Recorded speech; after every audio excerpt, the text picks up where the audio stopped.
Welcome in another and our final special edition of What's Right with Nick Wright, the countdown of the 50 greatest players of the last 50 years. And yes, I know, if there was anything predictable about this list, it was that somehow, some way, we were going to get to this exact point. The point where I explain why, of the last 50 years, or of all of NBA history, the single greatest player is, of course, LeBron James. But before we get into the full resume, let me explain a bit about how we are going to do today's show. LeBron's career is so long and so incomparable that we're going to have to break it up into a couple different segments. Also, the callers we have for today's show, no one has revealed to me. They won't tell me who they are. I imagine I'm going to get sucker punched by a few of them. We will try the Kareem video. The Jordan video was 45 minutes. The Kareem video was 50 minutes. We will try our best to keep the LeBron video to under an hour. I am not sure if we will succeed. But with no further ado, number one of the 50 greatest players of the last 50 years. Number one, LeBron James. So the short version of the resume is, of course, 13-time first-team All-NBA. That's the most all-time. Second most is Kobe with 11. 3-time second-team, 2-time third-team. That is an 18-time All-NBA performer. That is the most all-time by a mile. Second most is Kareem with 15. He is 4-time MVP, 14 top 5 MVP finishes. Only Kareem has more. And 11 times he has been first, second, or third team MVP. That is, of course, the most all-time. He is 6-time all-defense and should be a 1-time defensive player of the year. More on that shortly. A 1-time scoring champ, 1-time assist champ. 25 seasons. 18 seasons. He has averaged at least 25 points per game. That's the most all-time. Second is Kevin Durant, who did it 13 times. He has averaged 25, 5, and 5, 18 times. That is the most all-time. Second is Oscar with 9 seasons doing that. He's the only player ever to average 27, 7, and 7 for his career. Oddly enough and crazily enough, has never had a single 27, 7, and 7 game, though. That's a weird but true fact. He has 6 seasons averaging at least 27, 7, and 7. The last 50 years combined, other than LeBron, there have been 10 such seasons. He is tied for 4th in points per game of all time, second most of the last 50 years behind Jordan. He has the second most points ever scored, the 7th most assists ever. Context there. Other than Oscar Robertson, no one else is in the top 25 of both of those categories. LeBron is second, soon to be first, and 7th. He has the 10th most steals ever. As far as longevity, he averaged 27, 7, and 7 as a 20-year-old in year 2. As I mentioned, he averages 27, 7, and 7 for his career. He averaged 30 points per game at age 21 and averaged 30 points per game at age 37. The most points he ever averaged in his career, he was 21. The most assists he ever averaged in his career, he was 35. The most rebounds he ever averaged in his career, he was 33. And the best field goal percentage he ever had, which was an absurd center-esque 57%, he was 29. So at every different age benchmark of his career, he has been his best at something different. He had a year where he shot 27, where he averaged 27, 8, and 7, shot 57, 40 splits, almost won Defensive Player of the Year, and had a 27-game winning streak and won the title, otherwise known as arguably the single greatest season anyone ever had. He has too many youngest ever and oldest ever records to list them all. However, I think my favorite is he was the youngest person to 1,000 points, 2,000 points, 3,000 points, and you could go on. Every single 1,000-point milestone that has ever been touched in the NBA, LeBron James was the youngest to ever do it. He, of course, is the only member of the 30K, 10K, 10K club. 30,000 points, 10,000 rebounds, 10,000 assists. What's more amazing is he is also the only member of the 10K, 10K, 10K club. So he has 37,000 change, 10,000, 10,000. No one else has 10,000, 10,000, 10,000. In fact, there is only one other member of the 8,000, 8,000, 8,000 club. That's Jason Kidd. So LeBron is a 30, 10, 10,000 member. Only 20 guys in NBA history are 15,000, 5,000, 5,000 members. And of course, he has the most consecutive 10-point games, a streak that is still active. 1,096 consecutive games of scoring at least double digits. Jordan's at 866. Kareem's at 787. No one else is at 600. And there is no active streak right now, even at 200. So that's the regular season stuff. Now to the playoff stuff. He, of course, as we mentioned, is a 4-time champion, a 4-time finals MVP, and a 10-time NBA finalist. He missed the playoffs the first 2 years of his career and then never looked back. So in 2006, at 21 years old, he plays in his first career playoff game.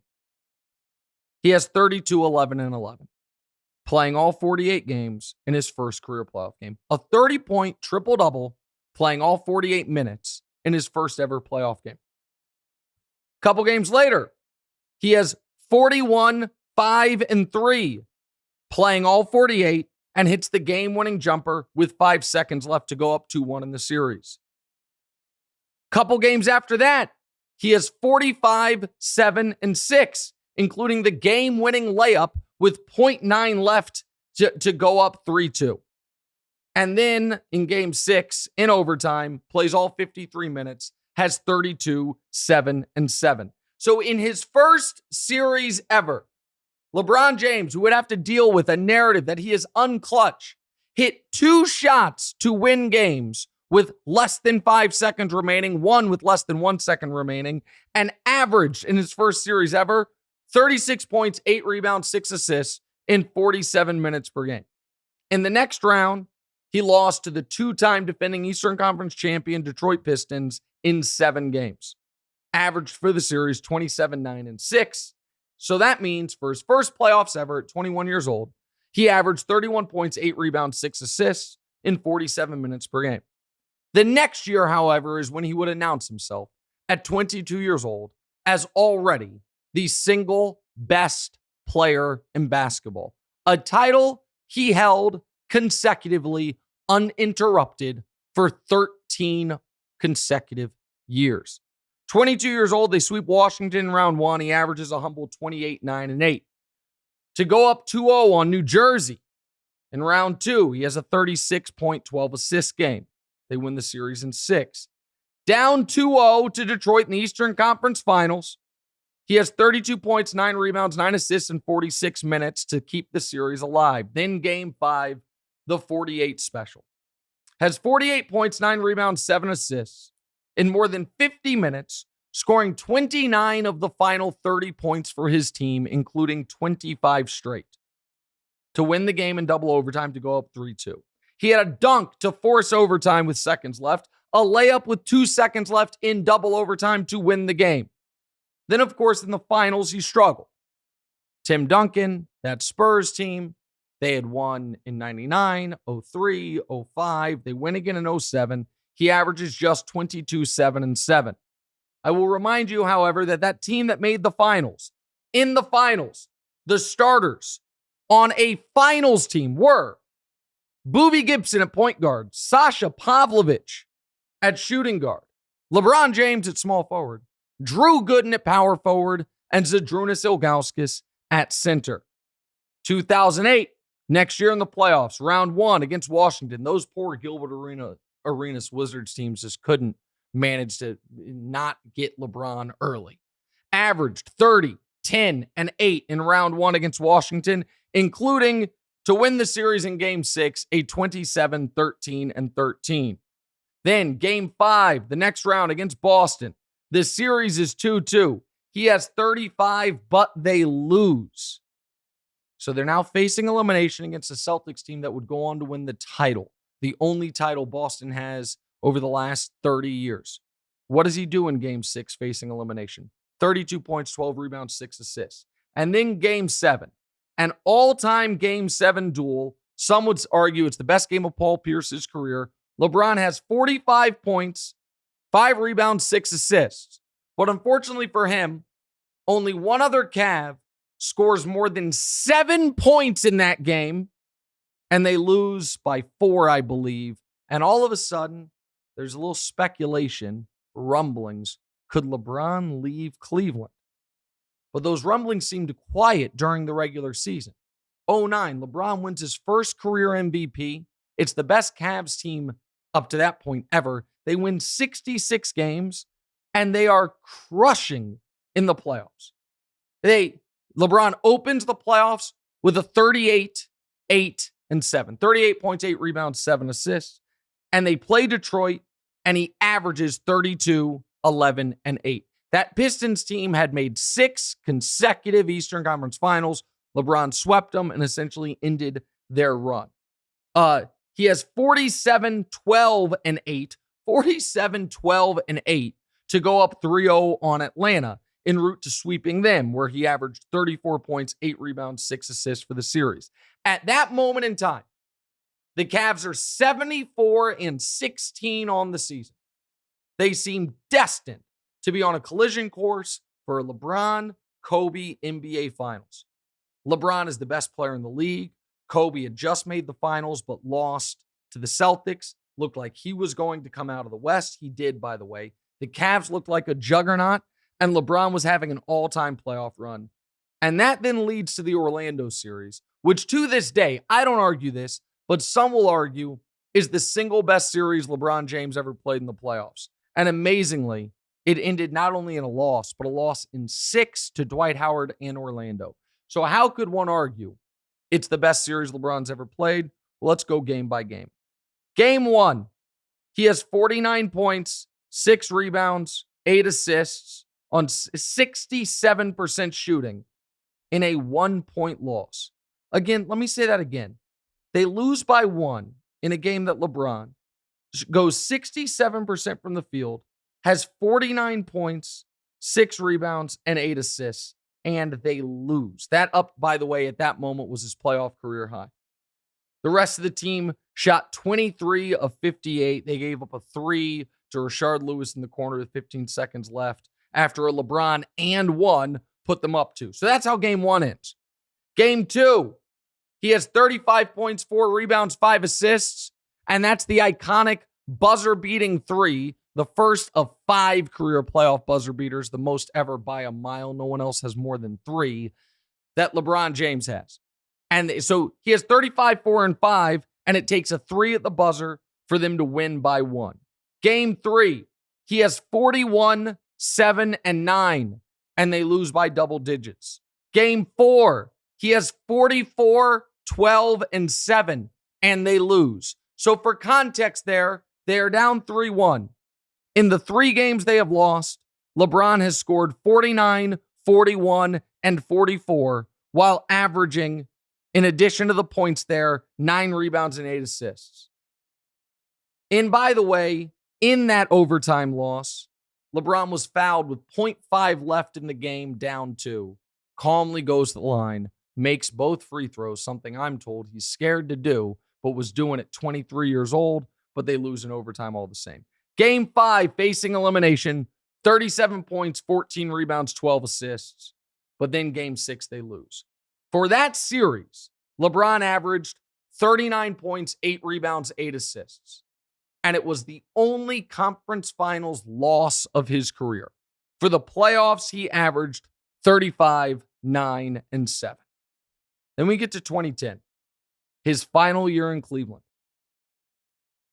The first time around. He's MVP again and facing Derrick Rose, year 2 Derrick Rose, not MVP Derrick Rose, that would be the next year, and Joakim Noah in round 1. After a relatively quiet game 1, games 2 through 4 go like this. 40 points, 8 rebounds, 8 assists. Then 39 points, 10 rebounds, 8 assists. Then 37, 12, and 11 in games 2 through 4 to go up 3-1. Wins the series in 5 by averaging 32, 9, and 8. Then the famous LeBron quit series against the Celtics. So let's actually talk about that series, because there is one really bad moment, but the rest of it has been drastically overstated.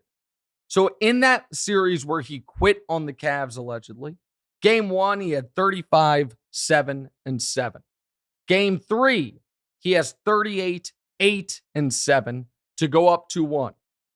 Game 5 was the awful one. He's 3 of 14 from the field. They fall down 3-2.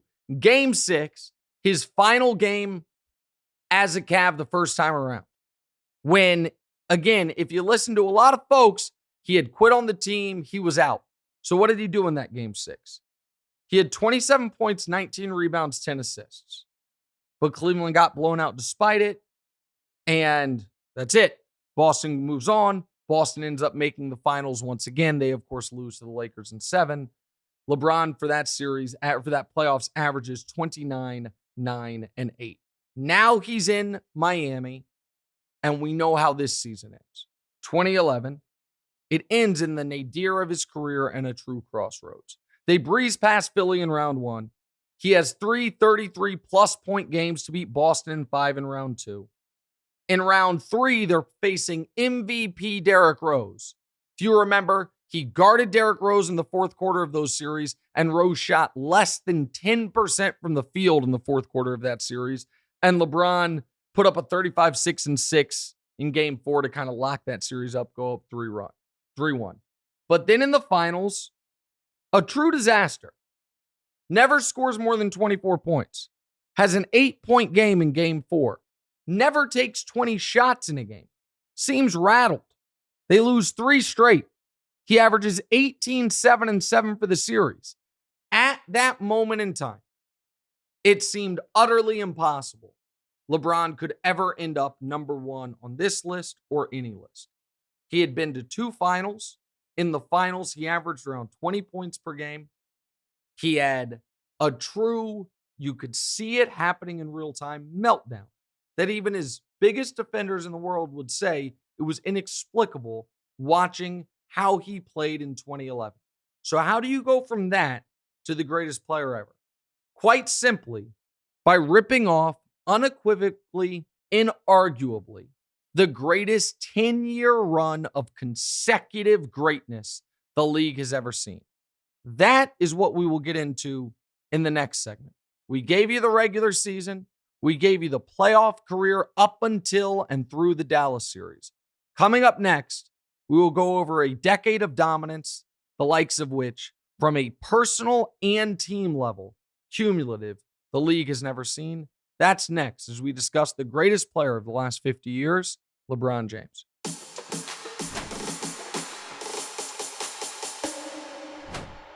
All right, welcome back in as we finalize our countdown of the 50 greatest players of the last 50 years with number 1, LeBron James.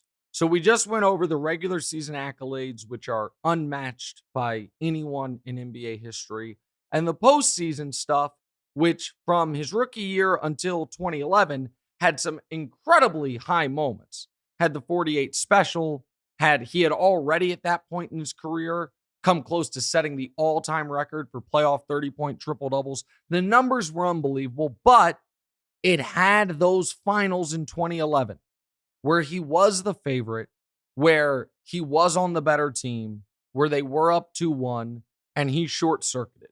So how do you go from that to the greatest player of all time and certainly the greatest player of the last 50 years? Well, by doing the following. 2012, first title, MVP again, totally unstoppable in the playoffs. Down 2-1 to Indiana in round 2. Bosh is out for the game. And again, they've got no title at this point. Everything about LeBron's being questioned, and Bosh is out. He has 40 points, 18 rebounds, 9 assists to tie the series. Then, in game 5, has 30 points, 10 rebounds, 8 assists to take control of the series. They win in 6. Averages 30 points, 11 rebounds, 6 assists, 3 steals to get back to the Eastern Conference Finals. Game 1 against Boston, 32-13. Game 2 against Boston, 34-10-7. Averaged 31-9 on better than 50% shooting for games 3, 4, and 5. but they lose all three, and Boston was dancing on LeBron's grave, saying horrible things to him, was Paul Pierce. They thought they had broken him. So what does he do in the famous blueprint game? The game that if they lose, they're playing in Boston. He's never won. The Heatles are a joke. They're going to break up the team. How does he respond? With what some would argue is the single finest game of his career. I would argue the most important game of his career, but only the second best game of his career. He has 45 points, 15 rebounds, 5 assists on 73% shooting, facing not just elimination, but legacy devastation and team annihilation. He had 30 points on 14 shots in the first half of that game. And then in game 7, it is tied going into the fourth quarter. LeBron has 11 in the fourth. Boston has 15 in the fourth total. He finishes with 31 and 12, averages for the series 34 points, 11 rebounds on 54% for the series. And then sweet finals vindication in a finals that ended in 5, but in the beginning did not look like it was going to go that way. You're up against KD, Russ, Harden, Ibaka. Game 1, 30 points, 9 rebounds, 4 assists, 4 steals, but they lose. Then game 2, 32, 8 and 5, 12 for 12 at the free throw line, including 2 to ice the game after he gets that big stop on Durant with 10 seconds left to win by 4 and tie the series. Game 3, 29 points, 14 rebounds. Game 4, 26 points, 9 rebounds, 12 assists. And then game 5, to win his first title, a triple-double. 26 points, 11 rebounds, 13 assists to win the title and finals MVP. For the series, averaged 29 points, 10 rebounds, 7 assists. And for the playoffs, averaged 30 points, 10 rebounds, 6 assists, 2 steals, 1 block on 50% shooting. By the way, remember how I said he averaged 29, 10, and 7 for the finals? That would be the worst finals he has the rest of his career. The worst from that point forward. 2013, I would argue it's the greatest individual season in NBA history. There's a 27-game winning streak. He is 1 vote away from being the first ever unanimous MVP. Gary Washburn, never forget it, voted for Carmelo Anthony. And the guy who won, LeBron finished second in Defensive Player of the Year voting. Marc Gasol won Defensive Player of the Year, but was not even voted first team all defense. Some very odd first all NBA vote or Defensive Player of the Year stuff happened, which robbed LeBron of, if you ask him privately or publicly, the one individual award that he is angriest about not winning is that Defensive Player of the Year in 2013. But in 2013, he was the best defender in basketball. He was the best offensive player in basketball. More on that in a moment. And his team had a incomprehensible 27-game winning streak. On the offensive side of it, this is the year he shot nearly 57% from the field, including 60% on twos and 40% on threes. He opened the playoffs with a 27-point, 10 rebound, 8 assist game where he took 11 shots. He averaged 25 points, 8 rebounds, 7 assists on 63% shooting in round 1 in a sweep of Milwaukee. Eastern Conference Finals, game 1, another 30-point triple-double, 30, 10, and 10, and the second playoff buzzer beater of his career. That's the one where he breezes past Paul George, gets the layup for a buzzer-beating layup. He has 36 and 8 on 70% in game 2, but they lost. And this series just went win-loss, win-loss, win-loss. It ended up going 7. In that game 7, he had 32 and 8. He would at some point become the NBA's all-time leading scorer in points per game in a game 7, something Durant has since passed him on, but we'll get there later. He starts the finals off with 18, 18, and 10. But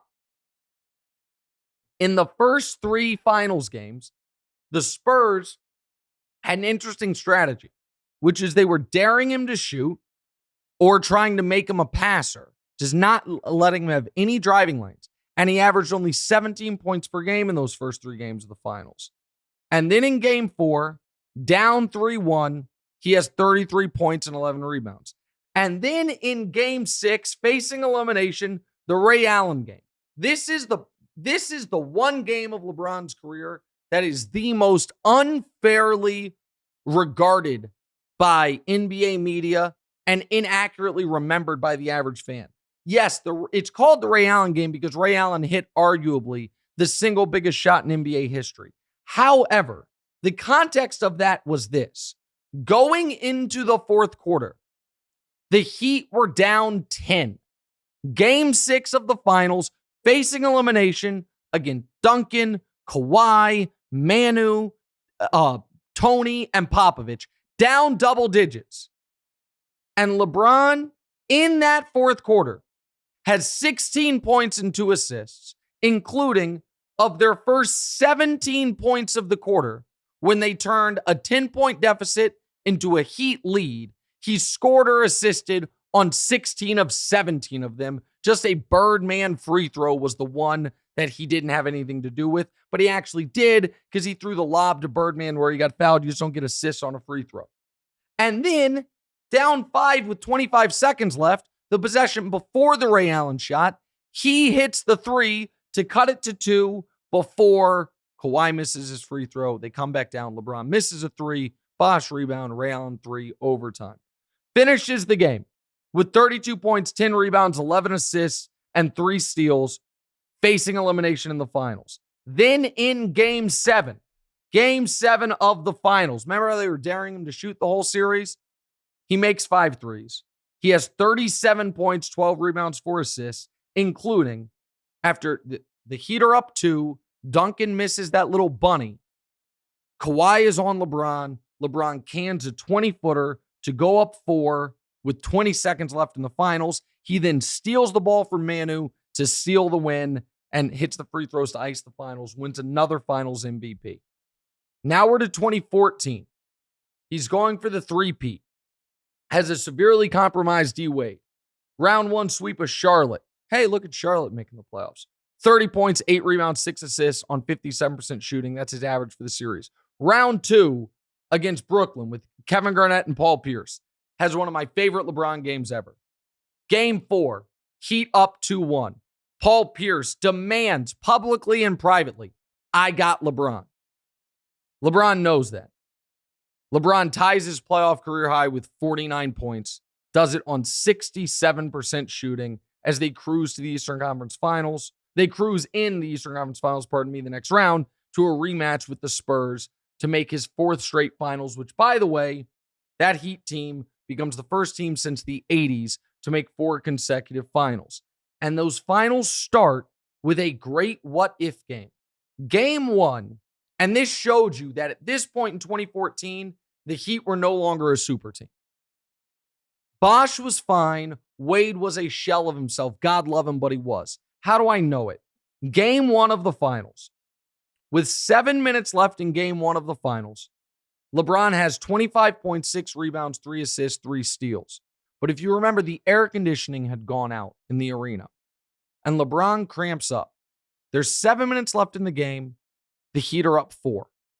They lose the game by 15 points. They got outscored by 19 points in the final 7 minutes of the fourth quarter to lose game 1.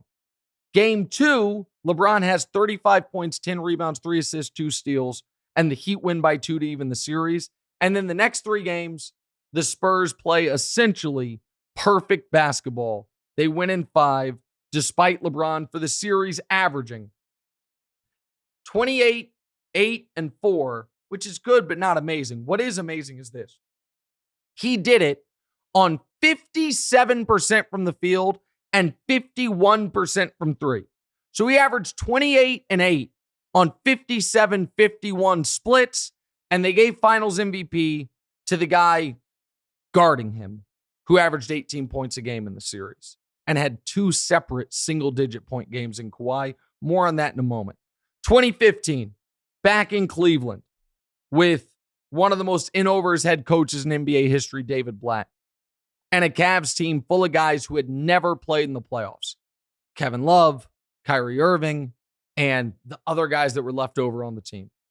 Round 1, sweeps Boston, averaging 27-9-7 in his first series back with Cleveland. Round 2, against Chicago, has 33-8-5 in Game 2 to even the series. In Game 3, has a 27.8 rebound, 14 assist game, but they lose on the D. Rose banked-in buzzer beater, if you guys remember that. Then in Game 4, that's when David Blatt tried to call a timeout they didn't have. The refs let him get away with it. David Blatt then tried to call an inbounds play where LeBron is inbounding it with less than 2 seconds left in a tie game. Instead, LeBron scraps it, hits the shot from the corner, his third career true playoff buzzer beater, and ties the series, finishes the game with 25-14-8. They would not lose again after that until Game 1 of the finals.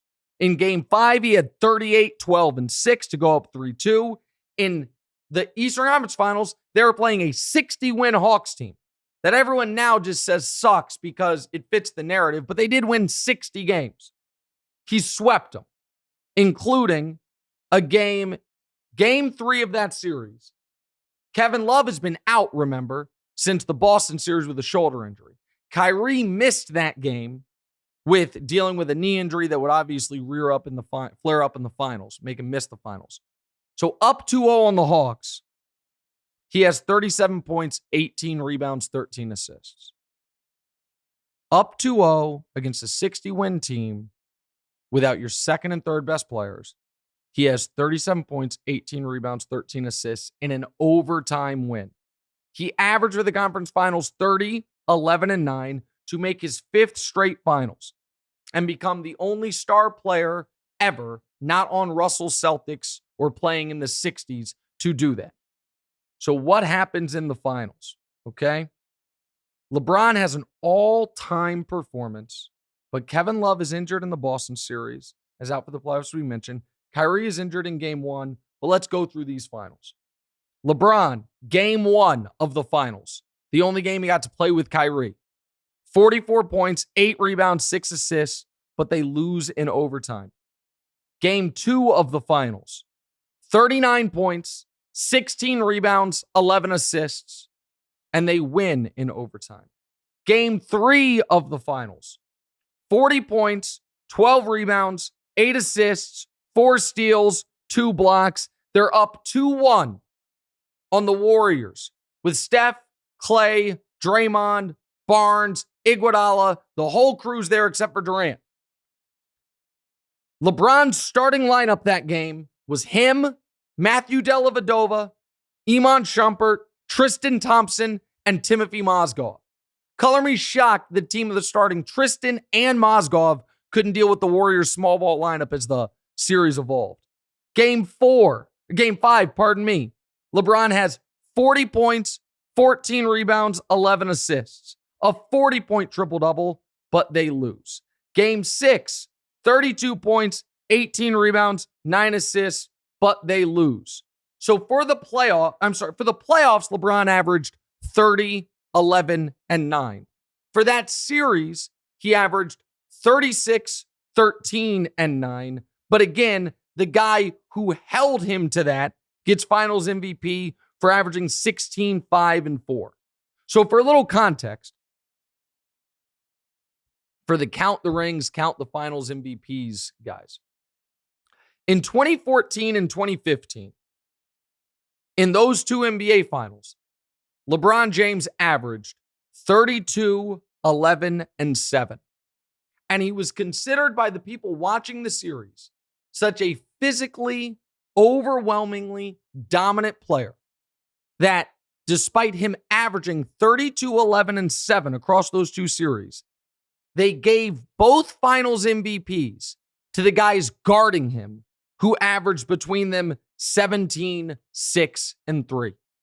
So they didn't get finals MVP, Iguodala and Kawhi, for their offense. It's because they slowed down LeBron, allegedly. And they slowed him down to the tune of 32, 11, and 7. And now we get to 2016, which is a very odd year. The Cavs fire David Blatt halfway through. Ty Lue takes over. LeBron seemingly was in cruise control all year and into the playoffs. The Cavs win their first 10 playoff games and go 12-2 en route to the finals.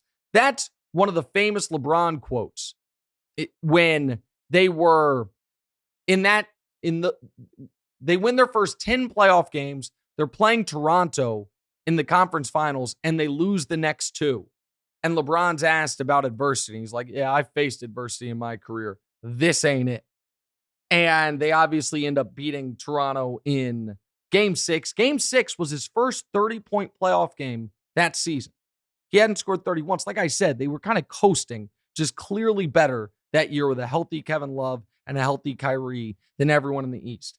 And then he gets to his 6th straight finals. Again, the only guy to do that wasn't involved in Russell's Celtics. And now the finals is interesting, okay? So, and by the way, for the Eastern Conference playoffs, he averaged 25, 9, and 7 on 55%. Down 0-2 in the finals. Game 3, season on the line, 32, 11, and 6. Game 4, chance to even up the series at home. 25, 13, 9, 2, and 3, but they lose. And now the series is over. Yeah, we hear Draymond gets suspended, but Clay is saying it's a man's league. And that LeBron needs to get out of his feelings. Steph is being called the best player in the league, and the Warriors are being compared to the Showtime Lakers as, is this the greatest team ever? And LeBron responds to that with the greatest and most important 3-game stretch in the history of the sport. Game 5 in San Francisco. 41 points, 16 rebounds, 7 assists, 3 steals, 3 blocks.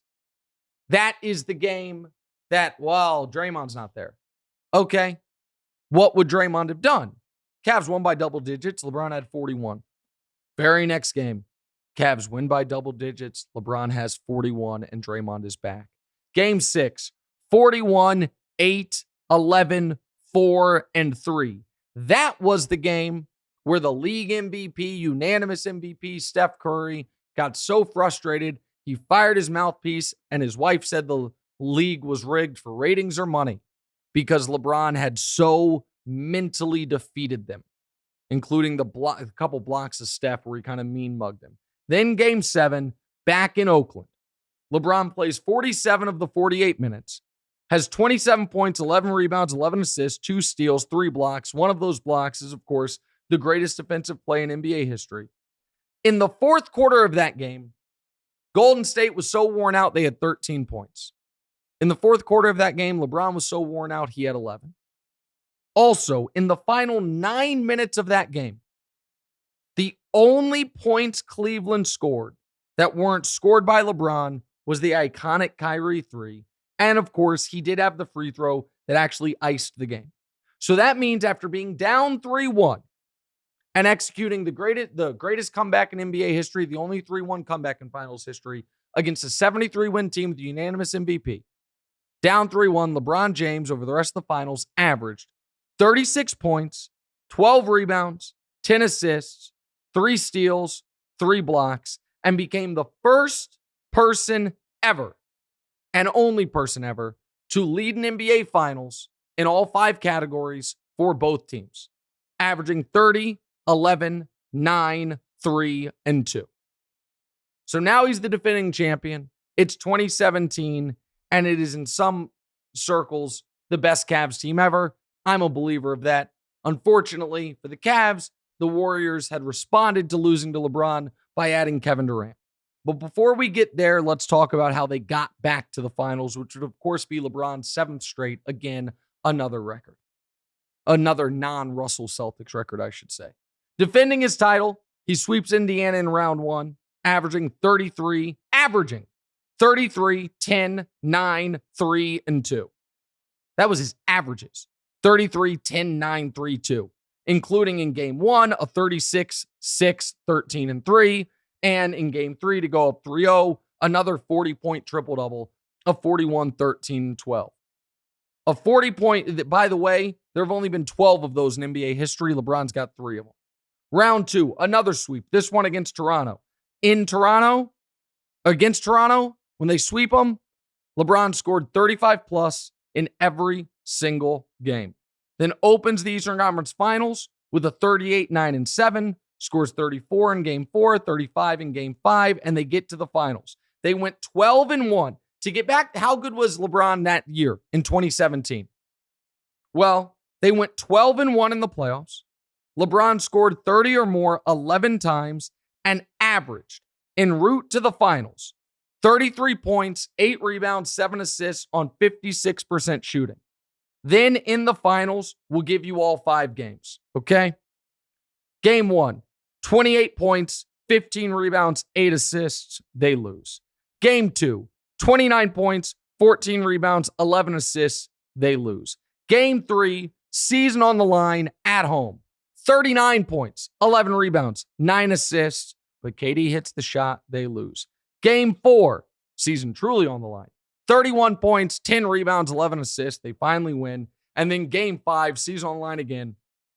41 points, 13 rebounds, 8 assists. So after becoming the first and only player ever to lead the finals in all 5 categories for both teams, becomes the first and only player ever to average a triple-double in the finals. In those finals, against what many argue is the single greatest team ever, LeBron James averaged 34 points, 12 rebounds, 10 assists, and shot 56% from the field. For those playoffs, he averaged 33, 9, and 8 on 57%. And the very next year, he would be better. So this is how you overcome 2011 with this type of run. 2018, an awful Cavs team. The Kyrie trade derailed them. Kevin Love was in and out of the lineup. They were a mess. They thought little Isaiah Thomas could help them. They thought Dwayne Wade could help them. Eventually, they were just thrilled to get George Hill and Larry Nance and Jordan Clarkson before Clarkson had really become the player he is now. And almost every single game of this playoff run deserves discussion. For time's sake, we won't do every single game of this playoff run, but we're going to do a lot of them. Game 1 of the playoffs, 24, 10, and 12, but they lose. Game 2, don't want to fall down 0-2, 46, 12, and 5 to tie the series. Game 4, down 2-1, 32, 13, and 7. Game 5, it is a tie game with 3 seconds left. On one end, he pins an Oladipo shot against the backboard. On the other end, he hits the game-winning 3 to win the game, finishes with 44, 10, and 8. That is his 4th career playoff buzzer beater. Then in Game 7, sets the all-time record for most points per game in Game 7 history with a 45-point, 8 rebound, 7 assists, 4 steal game. For this series, he averaged 34, 10, and 8. That's to get out of round 1. Round 2, they are heavy underdogs to Toronto. Toronto won 59 games that year. Toronto is the favorites to make the finals. Game 1, 26, 11, and 13 in a win. Game 2, 43, 8, and 14 in a win to steal both games in Toronto. Game 3, 38, 6, and 7, including a running intentional bank shot to win the game at the buzzer, his 5th career buzzer beater, averaged for that series, sweeping a 59-win Raptors team, 34, 8, and 11 on 55% shooting. Round 3 against Boston, down 0-1, 42, 10, and 12. Another one of those 40-point triple-doubles. How many? I mean, that's 3 we've talked about. But they lose, and they're down 0-2. Game 4, can't fall down 0-3. He has 44, 5, and 3 to even the series. Game 6, down 3-2, plays facing elimination, plays 46 minutes, has 46 points, 11 rebounds, 9 assists, 3 steals, and they win. And then Game 7, plays all 48 minutes. The team scores 87 points. He has 35 of them. He has 35, 15, and 9, playing all 48. And then in the finals, he starts the finals with the single greatest game anyone has ever played in basketball. The 51, 8, and 8 with just an awful team against the Warriors with Durant and Steph and Clay and Draymond and Iggy. But George Hill misses the free throw, and my guy JR forgets the score, and they lose in overtime. For that series, for those finals, or in game 3, by the way, the last little gasp they had, he had 33, 10, and 11. For the finals, he averaged 34, 9, and 10, but it was lost after game 1. For the playoffs that year, LeBron James, without another top 50 player on his roster at that point in time, and the only one who might come close at certain times, Kevin Love was in and out of the lineup, LeBron James averaged 34 points, 9 rebounds, 9 assists. So that means in the 2017 and 2018 playoffs, when LeBron was, I would argue, at his absolute apex, that playoffs, he also set the all-time record with 8 40-point playoff games. LeBron James, for those 2 postseasons, it's just incomprehensible. I'm going to tell you the exact numbers quickly here. He averaged over those 2 years, which again, get used against him, finals losses, Durant's rings, I get it. Those 2 playoffs, he averaged combined 34 points, 9 rebounds, 9 assists on 55% shooting. And against any team other than Durant's Warriors, that's a three-peat, and the 3rd title comes without another all-star on the team. But that's not how it went. Then in 2019, he goes to the Lakers. He gets hurt, suffers his first real injury, and misses the playoffs for the first time in 15 years. It's like, oh, is it over? Not quite. 2020 earns, this is the underrated part of that season. First healthy year in the Western Conference, earns the 1 seed in the Western Conference. Gets 0 home playoff games out of it because they're in the bubble. So how does he do that postseason? Game 1 against Portland, puts up a playoff game unlike any in NBA history. He has 23, 17, and 16, the only 20, 15, and 15 in NBA playoff history. Game 3 to go up 2-1 on Portland has 38, 12, and 8. Game 5 to win the series has 36, 10, and 10. He averages for the series a 27-point triple-double. Round 2 against Harden and Russ, 26 averages, 26, 10, and 7 with 1 35-point game. Western Conference Finals against Jokic, Game 3, a 30-point triple-double. Deciding Game 5, 38 points, 16 rebounds, 10 assists. Which, by the way, was his 3rd career playoff 35-point, 15-rebound, 10-assist game. The rest of NBA history has 8 combined. So in his first time in the Western Conference playoffs, he goes 12-3 en route to the finals, playing Dame, Harden, Russ, and Jokic. And then a finals that by any measure is one of the 10 greatest individual finals performances ever. And it just gets, as soon as I said that, I'm sure you guys are like, what? Okay. But let me explain it to you. In those finals, he had at least 25 plus every game, had at least 9 rebounds every game, had at least 7 assists every game, and shot at least 50% every game. The box scores are as follows: 25, 13, and 9, game 1. 33, 9, and 9, game 2. 25, 10, and 8, game 3. 28, 12, and 8, game 4. And then in game 5, with a chance to win the title, 40 points, 13 rebounds, 7 assists, 3 steals on 71% shooting. But that's the game. Markieff Morris threw the ball out of bounds instead of throwing it to LeBron where he could hit a buzzer beater to win the championship. So they got to play a game 6. How do you do in the game 6? 28 points, 14 rebounds, 10 assists on 65%.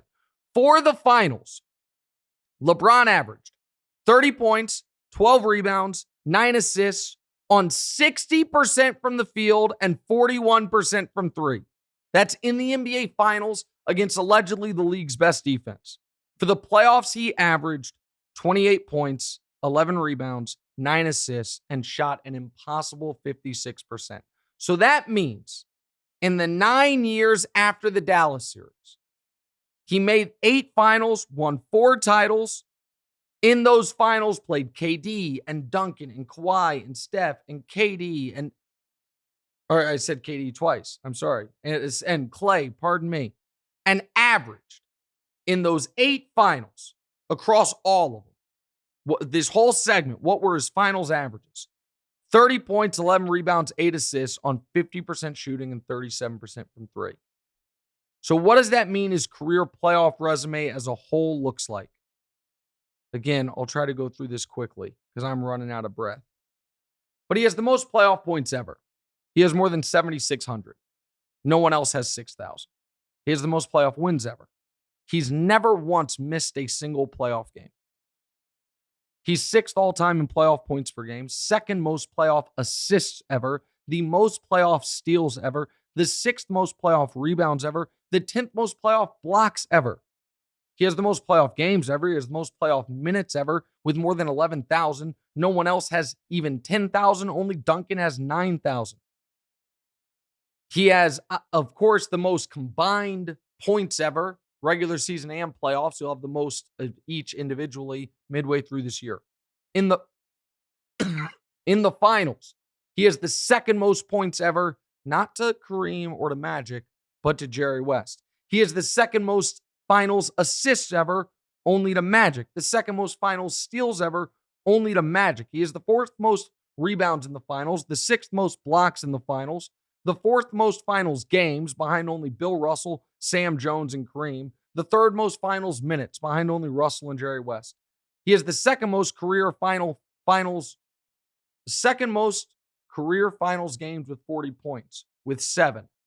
Who has the most? Not who you're thinking. Jerry West has the most with 9. He has 11 career finals triple-doubles. Second is Magic with 8. No one else has more than 3. He has 28 career playoff triple-doubles. That's the second most all-time to Magic. He has 9 seasons scoring at least 500 points in the playoffs. That is the most all-time. Second is Jordan.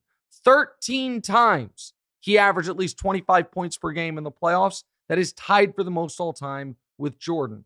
12 times he averaged at least 25, 5, and 5 in the playoffs. That is the most all-time. Second is Jordan with 8. He led the playoffs in total points 6 times, total assists 6 times, total rebounds twice, total steals 4 times. He has 122 career playoff games of 25, 5, and 5. The second most is Jordan with 71. The third most is Kobe with 52. That means Jordan and Kobe combined did it 123 times. LeBron has done it 122 times. He has 92 times in his career had 30 points, 5 rebounds, 5 assists in a playoff game. Second most is Jordan with 51. Here's a fun one. He has a career playoff average. His average career playoff game is 29, 9, and 7. He's put up at least 29, 9, and 7 33 times. Why is that a fun one? The second, third, and fourth guys on that list, Bird, Giannis, and MJ, have done it exactly 33 times combined. So Bird, Giannis, and Jordan have done it the same combined times as LeBron has done it. 118 times in his playoff career, he scored 30 points. That's the most all-time. 28 times in his playoff career, he scored 40 points. That is the second most all-time. He has 66 career 30-point playoff double-doubles. That is the most all-time. Second most is Elgin Baylor. He has 59 career playoff games with 30 points and 10 rebounds. That's the most all-time. 22 career playoff games with 30 points and 10 assists. That's the most all-time. Second is MJ with 15.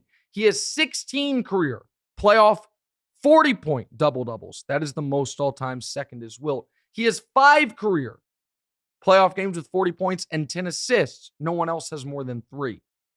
He has 15 career playoff 30-point triple-doubles. Second is Oscar with 8. And as I mentioned, he has 3 career playoff 40-point triple-doubles. Only Oscar has more than 1.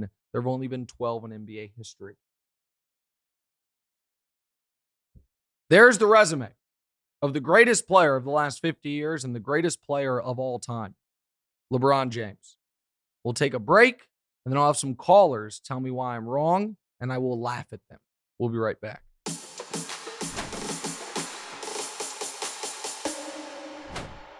All right, welcome back in. What's right? Nick Wright, our final special edition of the 50 Greatest Players of the Last 50 Years, a project I've been working on for a couple of years. And for those of you that have watched or listened to these episodes, I greatly appreciate it. I hope it shows the work I put into this. I'm looking at the Google Doc that is just the general notes, not all the research, but the general notes for this.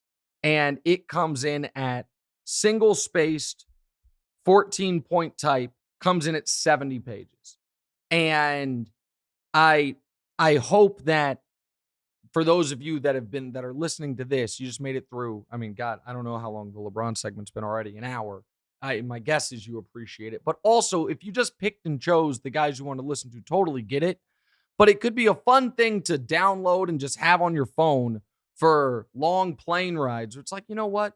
I've always wanted to hear a good 9 minutes on Bob McAdoo. I don't know if you've ever felt that way, but it's there for you if you'd like it. I hope this thing lives and breathes digitally for a long time, and we'll adjust it as need be as guys like Giannis or Steph or Durant, move up the rankings. It's going to take Luka a while to move up the rankings because we ranked him pretty high. Also, I know I've been saying that this is our last special edition. We're still going to be doing usually, not always, but usually 3 pods a week. We're just going to have something replacing the 50 greatest players of the last 50 years list. But before we finally wrap up, we have done callers for all of these episodes, and our wonderful production staff, that is an international production staff now in Los Angeles and across the pond in London sometimes. They have done a great job getting us great guests for this. They usually or sometimes let me preview these. They have not with this one. So let's go to our first caller right now. What an honor it is to be invited onto the hugely popular What's Right show featuring DeMonze Bird with his sidekick, Nick Wright. Although I am a little offended that I was invited for the first time for reruns. I know technically this is your first time listening to this podcast and watching this video, but I mean, come on. You've heard this one before. Nick Wright has LeBron as the greatest basketball player of all time. Can you believe it? He's number 1 on the list, Nick. People are shocked. Alert the presses. I'm gobsmacked. This video is going to do numbers. Think of the engagement. But seriously, it was an astute career move by my man Nick to memorize LeBron's basketball reference page. He's wrote it to riches and fame and fortune. Look at that chain he's wearing. But anyway, I think it's dumb to compare eras personally. LeBron is the greatest of his era, but he is a product of his era. He got to come into the sport out of high school, and sports science and sports medicine showed that you should be taking care of your body. Guy spends $1 million a year on his body. Tremendous, finely tuned athlete. Sorry, I'm going to make the point about eras in a second. I'm just going to have some cereal here from an icon. But where was I? Oh, yeah. $1 million a year on his body for LeBron. Unbelievable. Great job. Timing is everything, though. Wild night for LeBron is maybe a little Taco Tuesday and a $600 glass of Merlot. Meanwhile, Jordan would have 10 Miller Lights on the golf course, shoot 36 holes in the morning, then drop 40 because it was a Tuesday, and then go to the blackjack tables and be the best scorer and defender and champion of his generation and the best champion of anyone on your list, by the way. But listen, unlike Nick, who has rode LeBron's career to fame and fortune, I'm not biased when I talk about this, and it is an honor to come on this show.